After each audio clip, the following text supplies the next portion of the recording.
ये घर अपना लिया है या किराए का है, तो हम तो वापस जाएंगे यहाँ से। ऐसी खुशी अच्छी नहीं लगती। उसी घर की कीमत 1 करोड़ से ऊपर है। अपना बजट तो वही 45 से 50 लाख का बजट। करोड़ से कोई नीचे ही नहीं हो रहा फाइनल जाके हमें ये बिजली का बिल है यहाँ पे हमारे गांव से, हमारे घर से 2-3 गुना ज्यादा। यहाँ पे इतना अच्छा नहीं लगता है। फैसिलिटी वगैरह तो सब कुछ है। बहुत सारे लोगों को तो ये भी पता चल चुका है जो मेरी लाइव लोकेशन है। आपके साथ मैं लेके आने वाली हूँ एक ऐसी वीडियो जो आजकल तहलका मचा रही है। राधे राधे मेरी प्यारी सी फैमिली। आज आपको आके बहुत सारे सवालों के जवाब मिल जाएंगे। जब से मैं यहाँ पर शिफ्ट हुई हूँ लगातार बहुत सारे कमेंट आ रहे हैं कि हमने ये घर अपना लिया है या किराए का है, हम कौन से शहर में आए हैं, क्यों आए हैं। इसका जवाब तो मैंने आपको इससे पहले वाली वीडियो में दे दिया था। तो मैंने सोचा चलिए एक शॉर्टकट में छोटी सी वीडियो बना देती हूँ और आप सभी के सवालों पर स्टॉप लगा देती हूँ, क्योंकि मुझे पता है आप सभी को इंतजार होगा कि मैं कौन से शहर में शिफ्ट हुई हूँ और ये जो घर आप मेरे पीछे देख रहे हैं ना, ये मेरा अपना है या फिर मेरा किराए का है। तो चलिए आज आप सभी के सवालों के जवाब देती हूँ। तो सबसे पहले तो उठाती हूँ सबसे ज्यादा पूछे जाने वाला सवाल। वो तो ये था कि हम अपना गांव अचानक से छोड़ के क्यों आए, जिसका जवाब मैंने आपको पहले वाली वीडियो में दिया था। उसके बाद सबसे ज्यादा जो है सवाल है वो आ रहे हैं कि हम कौन से शहर में आए हैं और ये जो घर है ये किराए का है या अपना है और कहाँ पे है। कुछ लोगों को तो पता लग भी चुका है कि हम कौन से शहर में शिफ्ट हुए हैं, लेकिन अभी भी लगातार कमेंट आ रहे हैं कि हम कौन से शहर में शिफ्ट हुए हैं। तो चलिए पहले आपको बताती हूँ कि हम पहले तो बताऊंगी कहाँ के रहने वाले हैं। तो हम हैं यूपी मुजफ्फरनगर के रहने वाले। मुजफ्फरनगर का एक छोटा सा कस्बा है खतौली, और खतौली का एक छोटा सा गांव है जिसका मैं नाम शो नहीं करूंगी, क्योंकि गांव का नाम शो करती हूँ तो आप में से बहुत सारे लोग हैं जो परेशान होते हैं। मेरा मतलब यह है सभी जाना चाहते हैं, लेकिन अब तो जाने का भी कोई फायदा नहीं है, मैं तो वहां पे हूँ नहीं। फिर भी मैं नाम शो नहीं करूंगी क्योंकि आने वाले टाइम में तो मैं जाऊंगी ही, है ना। जैसे कोई त्योहार पे या कभी ना कभी तो जाती है ना अपने घर पे। तो सॉरी, कान पकड़ के बोलती हूँ, वो सो नहीं कर पाऊंगी। बस इतनी हिट मैंने आपको दे दी है। उसके बाद बारी आती है कि हम वहां से यहाँ पर कौन से शहर में शिफ्ट हुए हैं। तो आप में से बहुत सारे लोग तो जानते हैं कि हम कहाँ पे शिफ्ट हुए हैं। तो ये भी पता चल चुका है जो मेरी लाइव लोकेशन है, क्योंकि यहाँ पर मेरे बहुत सारे सब्सक्राइबर मिल रहे हैं। मिलके मुझे बहुत ज़्यादा अच्छा लगता है। आपसे भी एक बात बोलूँ, मुझे ऐसा लगता है कि इस वीडियो को मेरे वो सब्सक्राइबर भी देख रहे होंगे जो मतलब कि मुझसे क्या बोलते हैं ना, मिल चुके हैं। बहुत बड़ा शहर है। तो चलिए सबसे पहले मैं आपको शो करती हूँ कि मैं कहाँ पे आई हूँ। मैं आई हूँ गुड़गांव में। तो जैसे मैं गुड़गांव में आई हूँ और नोटिफिकेशन ऑटोमेटिक इस शॉर्ट वीडियो के द्वारा आप सभी तक पहुंची है, तो उसमें से मेरे बहुत सारे जो सब्सक्राइबर थे वो ऐसे भी थे जिन्होंने लोकेशन वगैरह पहचान ली। हालांकि मैंने शो नहीं किया था, और शो ना करने का एक रीजन ये भी था मेरे पास कि मेरे पास बिल्कुल भी टाइम नहीं था। शिफ्ट करा था ना, तो सामान की रख रखाव और उसको मतलब स्टोर वगैरह करना, बहुत सारे काम हो जाते हैं, आप सभी समझ सकते हैं। मैंने कोई सस्पेंस भी नहीं रखा था क्योंकि मुझे सस्पेंस को शो करने का टाइम ही नहीं मिल पाया। अभी भी ज़्यादा दिन नहीं हुए हैं, तो छोटी छोटी वीडियो बना के मैं आप सभी के साथ में छोटी छोटी सी नोटिफिकेशन मतलब शेयर कर रही हूँ। तो जैसे कि मैंने बताया हम आए हैं यहाँ पर गुड़गांव में। गुड़गांव में आते के साथ ही मेरे बहुत सारे सब्सक्राइबर जो पहले से ही गुड़गांव में थे वो मुझे यहाँ पर मिलने लगे हैं धीरे धीरे। कुछ सब्सक्राइबर तो ऐसे भी है जो कि मेरा वेट करते रहते हैं, उनको पता है मैं अपने बच्चों को लेने के लिए जाऊंगी, और ऑटोमेटिक ही मतलब उनके भी बच्चे उसी स्कूल में पढ़ते हैं जहाँ पे मेरे अनव याशिका पढ़ रहे हैं। तो जैसे उनको पता चला कि मैं वहाँ पे जाती हूँ तो वो कुछ सब्सक्राइबर मेरा वेट भी करते हैं वहाँ पे खड़े होके, और मुझे बहुत अच्छा लगता है उनसे मिलके। हो सकता है इस वीडियो को वो भी देख रहे हैं जो मुझसे मिल चुके हैं। लेकिन मैं आपको बता दूं, वैसे मैं आपसे बात कर लेती हूँ जैसे मैं कैमरे के सामने खड़ी हुई हूँ, लेकिन जब कोई मेरे सामने आता है मैं अपने आप को नर्वस फील करती हूँ। मतलब मुझे समझ ही नहीं आता है कि मैं आपसे क्या बात करूँ क्या ना बात करूँ। तो उसके लिए मैं आपसे सॉरी बोलना चाहती हूँ, क्योंकि किसी के सामने मतलब किस तरीके से बात करनी है, मेरी प्रेजेंटेशन बिल्कुल भी अच्छी नहीं है। मैं अपने आप को थोड़ा सा नर्वस फील करती हूँ। मुझे डर लगता है कहीं मेरे मुंह से कुछ ऐसी बात ना निकल जाए कि जो मेरे सामने खड़ा हुआ है उसको बुरा सा लग जाए। हो सकता है वो मेरी भावनाओं को ना समझे, पर वैसे समझ ही लेते हो आप सभी। चलिए ये तो बात हुई कि मैं कहाँ पे शिफ्ट हुई हूँ। मैं हुई हूँ गुड़गांव में। इससे ज़्यादा लोकेशन मैं आपको नहीं बता सकती। वैसे भी मेरे बहुत सारे सब्सक्राइबर्स को पता लग चुका है। अब पता लग जाता है तो देखिए मैं उनकी भी गलती नहीं बोलती हूँ और आप मुझे भी समझने की कोशिश कीजिए। तो सभी आना भी चाहते हैं, मन तो मेरा भी करता है कि जो भी मुझसे मिलता है सबको मैं घर पे लेके आ जाऊँ। लेकिन एक छोटी-सी रिक्वेस्ट है मेरी आपसे कि आप घर पे आने की बात ना करें। मतलब आप समझ सकते हैं करीब-करीब 4.5 लाख के जितनी यूट्यूब की फैमिली हो चुकी है और प्लस कुछ ही कम 1 मतलब 1 लाख के जितने जो है मतलब फेसबुक पे हो चुके हैं लगभग में, और कुछ ही कम मान सकते हो 30-35 हज़ार के जितने फेसबुक के दूसरे पेज पे हैं, और करीब-करीब 80 से 85 हज़ार के बीच में मेरे इंस्टाग्राम पे हो चुके हैं। तो आप मोटा-मोटा अगर माना जाए तो कम से कम 4, 5, 6 साढ़े 6 लाख की फैमिली कंप्लीट सी हो रही है, और 6.5 लाख लोगों में से अगर यहाँ पर 1000 मेरे सब्सक्राइबर भी मिलते हैं और वो आने की बात करते हैं, तो आप थोड़ा-सा समझ सकते हैं कि मैं उस बीच में क्या ही उनसे मिल पाऊँगी और क्या ही फिर मैं अपना काम कर पाऊँगी। तो मिलने के लिए तो मैं आपसे सॉरी बोलती हूँ, लेकिन फिर भी कुछ कुछ लोग ऐसे हैं मतलब जो मुझसे जुड़े हुए हैं और इतना अटैचमेंट में है कि मेरा मन करता है कि उनको घर पे बुला लूँ, और आने वाले टाइम में बुला भी लूँगी जैसे ही मौका लगेगा, मैं ये भी नहीं बोलती हूँ। तो कोशिश तो वैसे ये करें, अगर आपके कोई सवाल या जवाब होते हैं आप मुझसे मतलब ऐसे ही मैसेज के द्वारा पूछ लें। कोशिश करती हूँ ज़्यादा से ज़्यादा रिप्लाई करने का। अभी आप ये भी बोल सकते हो कि दीदी अभी तो आप रिप्लाई बिल्कुल भी नहीं कर रहे हो।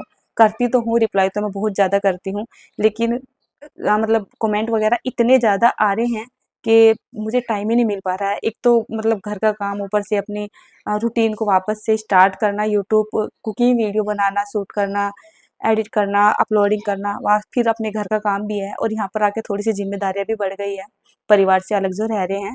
तो उस पीछे टाइम कुछ कम सा मिल रहा है, टाइम का रूटीन भी बनाना पड़ता है। बच्चे सवेरे-सवेरे स्कूल जाते हैं, तो शाम को उन्हें टाइम से खाना खिलाना, टाइम से सुलाना, और साथ ही साथ फिर सुबह के टाइम में उनको सही टाइम पे उठाना, स्कूल के लिए तैयार करना, लंच वगैरह पैक करना। तो आप समझ सकते हैं कि बिल्कुल भी टाइम नहीं मिल पा रहा है। वैसे मैं ज़्यादा से ज़्यादा रिप्लाई भी करती हूँ, ऐसी बात नहीं कि रिप्लाई नहीं करती हूँ, रिप्लाई भी मैं करती हूँ। चलिए, अब ये तो हुई मेरी बात यहाँ तक के आने की, गुड़गाँव आने की। तो हम गुड़गाँव में तो आ चुके हैं, और मैंने बता दिया था गुड़गाँव में क्यों आए थे, क्योंकि मेरे जो हस्बैंड है वो यहीं पे जॉब करते हैं पहले से ही, और अब मतलब यहीं से काम चलेगा, घर से काम नहीं चल रहा था, इस वजह से यहाँ पे आ गए थे। अब बारी आती है इस घर की, तो काफ़ी अच्छा है ये घर, और लगाया जाए तो आने से पहले हमारी पूरी प्लानिंग ये थी कि हम गुड़गाँव जाएँगे तो अपना ही घर ले लेंगे, और गुड़गाँव में घर लेने का मतलब आप समझ सकते हैं। और गुड़गाँव में नहीं, मैं बोलती हूँ कहीं भी इंडस्ट्रियल एरिया है या कहीं भी अगर बाहर को जाते हैं और अपने गाँव से हटके और वहाँ पर कुछ ज़मीन प्रॉपर्टी खरीदने का मतलब होता है लाखों में नहीं करोड़ों में होता है, सही मायने में। जिस घर में हम अपने गाँव में रह रहे हैं ना, जिस घर को हम छोटा बोलते हैं, हमें उसकी अहमियत का आज पता चला जब हमने यहाँ पर घर लेने की सोची कि चलिए हम वहाँ पे ले लेते हैं। किराए बहुत ज़्यादा महँगे हैं इधर के, तो पता है कि कीमत 10-15 लाख रुपए है, यहाँ पर उसी घर की कीमत 1 करोड़ से ऊपर है। यकीन मानिए, सुन के मेरे होश ही उड़ गए थे। यहाँ पे आए थे ना, तो हमने डिसाइड किया था कि अगर हम कहीं किराए पे भी रहे तो थोड़ा-सा सही जगह रहेंगे, बच्चों के लिए भी लोकेशन के हिसाब से भी, स्कूल वगैरह को देख के और अपनी सुख-सुविधाओं को देख के, तो सही जगह रहेंगे। तब हमने यहाँ पर स्टार्ट किया रूम वगैरह देखना किराए के हिसाब से ही। तो किराया लगाया जाए तो बहुत महँगा-महँगा किराया था। पर्सनली अगर हम कहीं फ्लैट वगैरह लेते हैं तो उसका किराया 15 से 20 हज़ार, किसी सेक्टर में पहुंच जाते हैं 2 बीएचके के आसपास पहुंच जाते हैं तो 25 से 30 हज़ार। कहीं ऐसे हम टावर वगैरह में सोचते हैं सेफ्टी वगैरह देखते हुए तो वही 40 से 45 हज़ार। अरे इतनी तो कमाई भी नहीं है महीने की, फिर ऐसे कैसे होगा।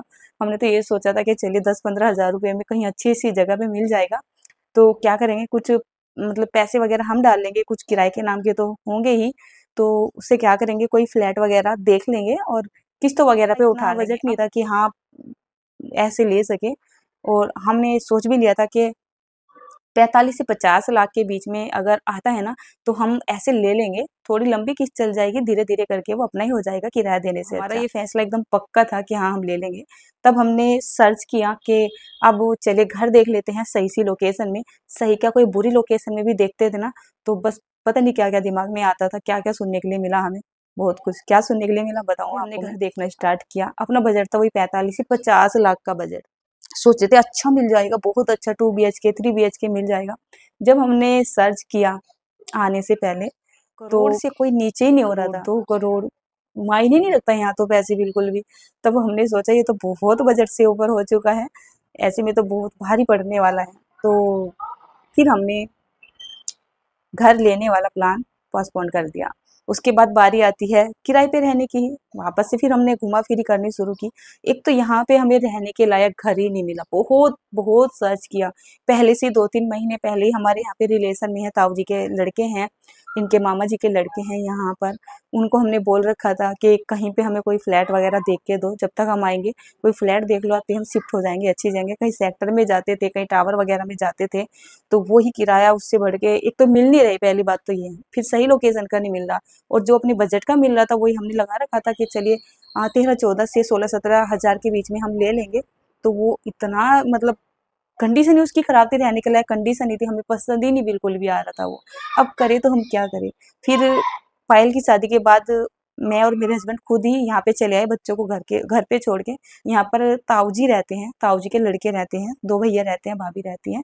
तब मैं उनके पास रुकी 3 से 4 दिन के लिए, और 4 दिन तो नहीं, 3 दिन हुए होंगे, और उनके साथ रह के मैंने यहाँ पे घर को ढूँढना शुरू किया। मेरे हस्बैंड चले जाते थे ऑफ़िस में, क्योंकि ऑफ़िस में जाना ज़रूरी था, और मैंने यहाँ पर जो है मतलब घर वगैरह को ढूँढना शुरू किया। काफ़ी धक्के खाए, काफ़ी घर देखे, तो कुछ समझ ही नहीं आते, अच्छे नहीं लग रहे थे। हमें ये घर रह रही हूँ, तो ये घर मेरा अपना नहीं है, ये घर केवल मेरा किराए का है, और हम तो यहाँ पर परदेसी हैं। वापस से अपने गाँव में जाएँगे आने वाले टाइम में। हमें यहाँ का रहन-सहन अच्छा नहीं लगता है। हालाँकि हम अपने घर में भी एक शहर की तरह ही रहते हैं, ज़्यादा अंदर-बाहर निकलना-बढ़ना हमारा है नहीं, और फिर भी एक फीलिंग सी आती है ना, अपने यहाँ पे एकदम शांत फीलिंग रहती है, मतलब बहुत अच्छा सा लगता है। यहाँ पे इतना अच्छा नहीं लगता है, फैसिलिटी वगैरह तो सब कुछ है यहाँ पे, दिल नहीं लगता है, अपनों से बहुत दूर आ चुके हैं, मायके से दूर आ चुकी हूँ, ससुराल से दूर आ चुकी हूँ, बहन से दूर आ चुकी हूँ। भले ही हम मिले मतलब महीनों-महीनों क्या कई-कई महीने हो जाते थे, घर वालों से मिले भी कई महीने हो जाते थे, तो ऐसा लगता था कि मानो मतलब वो पास में ही है, कोई मतलब दूर नहीं है। और अब हम 200-250 किलोमीटर दूर आ चुके हैं। अब ऐसा लगता है कि वास्तव में हम दूर आ चुके हैं। घर पे फ़ोन पे बात कर लेते थे, 10-12 किलोमीटर पे मेरा मायका है, बहन तो 1 डेढ़ किलोमीटर पे ही है। तो बस रोज़ का आना-जाना सा होता था, और मायके में तो चलिए फिर भी कभी-कभी जाती थी, लेकिन फिर भी ना ऐसा लगता था कि मैं उनके पास में हूँ। क्योंकि कभी भी जब मन किया मम्मी आ गई, पापा आ गए, भाई आ गया, ऐसे आ जाया करते थे। अब मैं यहाँ पे किसी को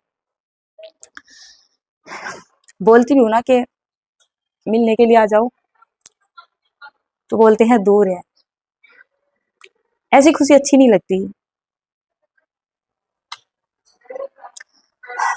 अपनों के बीच में रह के ज़्यादा सुकून मिलता है। फैसिलिटी वगैरह को देखा जाए, किसी को चमक में खोना है तो उसके लिए सही है, बट ना तो हमें चमक में खोने का शौक है, और ना ही अपनों के बिना रहने का कुछ खास शौक है। तो हम तो वापस जाएँगे यहाँ से, लेकिन हमें जाने में लग जाएँगे लगभग 4-5 साल तो लग ही जाएँगे। बाकी देखते हैं टाइम क्या करवाएगा, क्योंकि 4-5 साल मैं इसलिए बोल रही हूँ ना, क्योंकि बच्चों के एडमिशन हो चुके हैं, और जब तक कम से कम 12th नहीं करेंगे तो तब तक तो जाने का मतलब ही नहीं बनता है। और बाकी देखते हैं क्या हिसाब बनता है, क्या हिसाब नहीं बनता है। हो सकता है 1 साल में चले जाए, हो सकता है 5 साल में चले जाए, हो सकता है आगे क्या हो, इसका भी नहीं कह सकती हूँ आपको। तो बहुत सारे कमेंट थे आप सभी के, जिसके जवाब देने मुझे बहुत ज़्यादा ज़रूरी थे। तो यही आपके कमेंट थे, मैं कहाँ पे रह रही हूँ, क्यों चली गई, इसका जवाब भी दे दिया है, कहाँ पे रह रही है उसका जवाब भी दे दिया है, और ये घर मेरा अपना है रेंट का, वो भी मैंने आपको बता दिया है। मेरा घर नहीं है, ये रेंट का घर है, और इसका किराया भी आपको शो कर देती हूँ, उसका किराया कितना है। किराया इसका बहुत ज़्यादा है, एक-एक आदमी की, एक-एक मज़दूर की तनख्वाह नहीं होती है मंथली इतनी, जितना यहाँ पे किराया है। इस घर का किराया 15,000 है। 15,000 प्लस है बिजली का बिल है यहाँ पे, हमारे गाँव से, हमारे घर से 2-3 गुना, 15 से 20,000 आप इसका किराया मान के चल सकते हो। ज़्यादा है, मुझे पता है बहुत ज़्यादा है, लेकिन मजबूरी थी जो हमें यहाँ पे आना पड़ा, और इतना महंगा किराया देना पड़ा, नहीं तो कोई किराया देने का शौक नहीं था। तो मुझे ऐसा लगता है आज आप सभी के सवालों के जवाब आप सभी को मिल गए होंगे। अब आपसे मिलती हूँ नेक्स्ट वीडियो में या किसी रेसिपी में। आपके साथ मैं लेके आने वाली हूँ एक ऐसी वीडियो जो आजकल तहलका मचा रही है। कौन सी वीडियो? वो है, कौन सी वीडियो? वो है खाना बनाने की बहुत मजबूरी हो रही है, मतलब खाना बनाने में बहुत परेशानी हो रही है यहाँ पे, तो वही वीडियो आप सभी के साथ लेके आऊंगी। तो राधे राधे, बाय बाय।